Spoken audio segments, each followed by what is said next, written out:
Hi everybody, hello, and today is a special day. I would like to introduce you to Project Serberus. So, Serberus is the three-headed dog, the guardian of the underworld in Greek mythology. In this case, this is our new dog. What we have here is a 1989 Nissan 180SX. So, history of this car. Don't know a lot about it. The dude I bought it off of never had it running. He also kicked it over. So, like any of these things, when you get an engine in one of these things, it is what it is. You pay for it, you hope for the best. What we do have is what looks like 1989 Nissan 180SX, pretty much complete, that hasn't been smashed. There's nothing so far that indicates that I can see straight up without ripping it apart that anything has been smashed. And the only thing that we have here, there's a little bit of damage down here, but that's easily enough fixed for the main thing. But it's complete. It's actually pretty good. The door's actually open. As you see, we have a full interior. Yes, the windscreen is smashed. But the other thing this comes with is something that I've actually never seen in real life. I've heard mythological stories, and the back's locked, heard mythological stories about these things, and it's something my own 180SX doesn't even have, which is a genuine factory partial tray. So this here, I don't know how hard for that.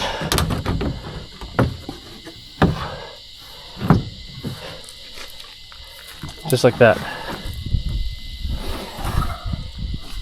To me it looks genuine, a little worse for wear, but pretty good. So this may come out of this and go into my 180, but the purpose of this car is we're talking about getting into racing, so this is our track car. This is our almost ready to go Nissan 180SX, because it holds a little secret.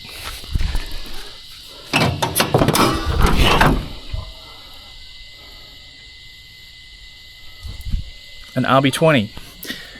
Very, very handy. Now, what do I know about this? Whoever installed it did a reasonably good job originally, because it actually looks like it's been installed pretty good, except for a few things. So we've got some sketchy clear tubing down there, that damage to both sides in here. So it looks like someone's tried to put tubs in it and they've changed their mind halfway through. You know, everything's bits and parts, sketch intercoolers and all sorts of weird clamps, you know. So, problem is that, from what I'm led to believe, they, previous owner, not from the guy but from a previous dude, they hooked it all up very sketchily, turned the key, a lot of smoke and fire. So they cooked the computer, but it was repaired by the previous owner, which we have. And the first thing to do is pull the loom, because we've got a lot of broken plugs in here. Coil pack plugs, which you've actually bought new replacement plugs for. And we're going to go through the whole loom and check everything to see what we can salvage, because without trying to buy a new loom, I don't want to do this, like $600. Might as well try to fix this one. And then we get some dudes who actually know what they're talking about, and so we get this thing wired up and get it going as it is, and then we'll do some pressure tests, get it going, see what it does. It's a manual too, by the way. No idea what clutch is in it. Coilovers, bunch of adjustable gear underneath. There's K-frame bushes are all new, they're all aftermarket stuff, so a lot of good quality bits and pieces in here. She's going to dress up quite nice. We actually have two front bars that come with it as well, which is tucked at the back. Set of side skirts, you know, some mismatched mags, which isn't really an issue. Actually have a set of mags at the back that'll suit quite well. But our goal is to get this thing on the road and track worthy by the middle of the year. So we've got, 5.5 months now, which I think we can do. I think we can very much do between everything else that's going on here. If the preliminary stuff is just quite easy, it's just a bunch of basic stuff. So the idea is to get it running. We'll pull this engine out, fix that issues up on the strut tower areas, which is whether we actually put tubs in or whether we just rectify what's there, but either way that needs to be dressed up. This thing is still plated. As far as I know, this thing can still actually be registered if you wanted it to, so that's even a bonus again if we ever decide to go in a different direction. But yeah, there we go.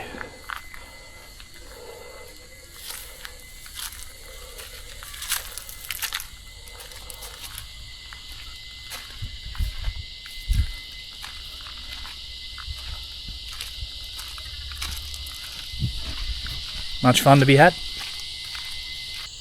Alright, so not only is something the car for the project, but we also have this little bad boy behind us. So, we bought ourselves a car trailer. Voila! This one isn't destroyed, doesn't need to be cut up, and needs practically no work at all except for registration. This thing is mint. This is really, really good. It's quite long, more than long enough to put an XR6 on, or even one of those things again. Nice and wide. Setup's great. So, a few things we are going to do. We have a winch in the shed, which I always bought for the other trailer. So we'll replate this for the winch, move this, put a box in here for the batteries and a lot of gear and everything that we need. We're going to give it a coat of paint to make it look pretty. So, there we go. We're set with the trailer, set with the car. Trailer I probably should have bought 10 years ago. Probably would have saved myself. The amount of money I've spent on trailers over the years, I probably could have bought a brand new one. But, hey, you live and learn. We found a good deal. Couldn't pass it up. There we have it.